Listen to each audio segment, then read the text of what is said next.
everyone, welcome back. So our last video was about the early years of Hitler, his early political career right up to the Munich Putsch. And this video will focus on the process that he undertook to become the leader of Germany. This video is called Hitler Comes to Power, the Process. It is part of SACE Stage 2 Modern History and is aligned with Key Area of Inquiry 2, the rise to power of a dictator. After the Beer Hall Putsch, Hitler was sentenced to 5 years in prison, although he didn't actually serve 5 years. But while he was in prison, he lived a very comfortable life. He was allowed visitors whenever he wanted and whoever he wanted, so he used this time with senior Nazi officials to plan what it was going to look like for them to take over the German government legally. He also refined his views on the future of Germany, and this is where he wrote the book Mein Kampf. Now, Mein Kampf wasn't very successful to start with, but once he came into power, it was basically required reading for everybody, and so he became very rich off of this book that he wrote while he was in prison. Meanwhile, while Hitler was in prison, on the outside the Nazi Party stabilised and their membership began to grow steadily, although it was nowhere near the larger parties yet.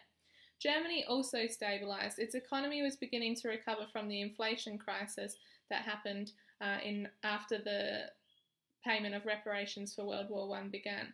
So things were starting to improve for Germany.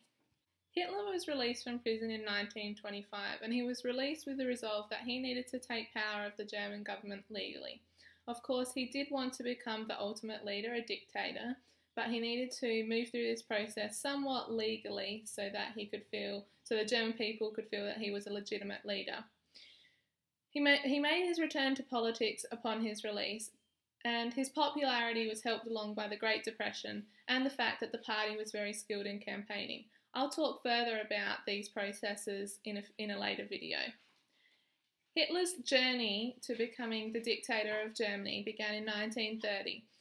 The Great Depression had hit Germany and people were unsatisfied with the do-nothing government. They were waiting and seeing, and they weren't doing anything to help the economic crisis and the unemployment crisis. So the Reichstag was dissolved and new elections were called.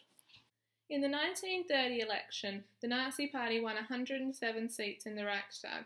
This made them the second largest party in the Reichstag behind the Social Democrats.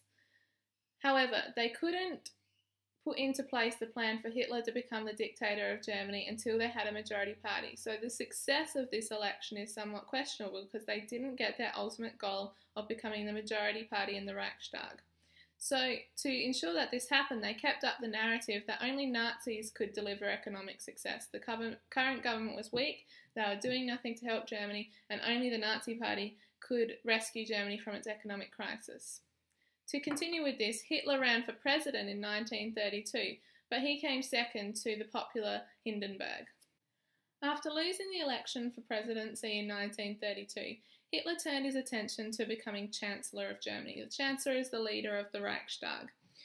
In 1932, the people had lost faith in the current Chancellor Brüning. They were suffering because of the Great Depression and felt that he was doing nothing to support them. President Hindenburg demanded his resignation and called for a new election in 1932. Hitler asked to be made Chancellor at this point in time, but Hindenburg was wary of Hitler and therefore appointed von Papen to be the new Chancellor of Germany. The Nazis won the most seats in this election and became the biggest party in the Reichstag, and so Hitler used this to claim that he should be the Chancellor of Germany. However, Hindenburg, very wary of Hitler, and he refused, so Hitler did not become the Chancellor of Germany at this election. But that wasn't satisfactory to the Nazi Party or to Hitler, so what they did was they undermined the Reichstag. Because they were the largest party, they wouldn't allow any bills or laws that were going to help relieve the suffering of the Great Depression through the Reichstag, and so the people became dissatisfied and they plotted a no-confidence motion against von Papen as Chancellor. This no-confidence motion led to the resignation of von Papen as Chancellor, and again led to new elections for the Reichstag. However, this time the Nazis did not win the majority, so von Schleicher was appointed as the Chancellor of Germany.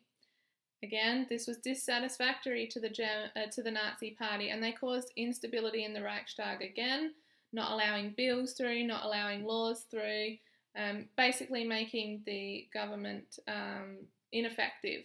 So von Schleicher became sick of this and resigned as Chancellor in early 1933. Von Schleicher's resignation was Hitler's opportunity to seize the position of Chancellor.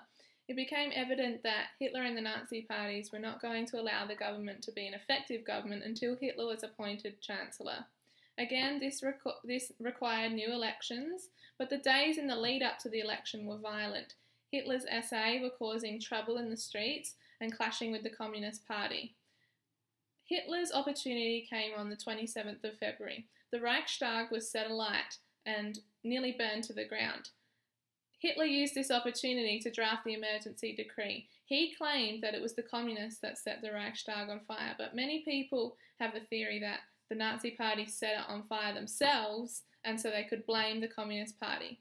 In any case, he used this opportunity to draft the emergency decree, which limited the political rights of citizens. So basically, anybody who was seen as a threat to the German government or named sort of a political agitator had limited political freedoms. So Hitler could use this at any time against his political enemies because he could claim that they were political agitators and were a danger to the stability of Germany.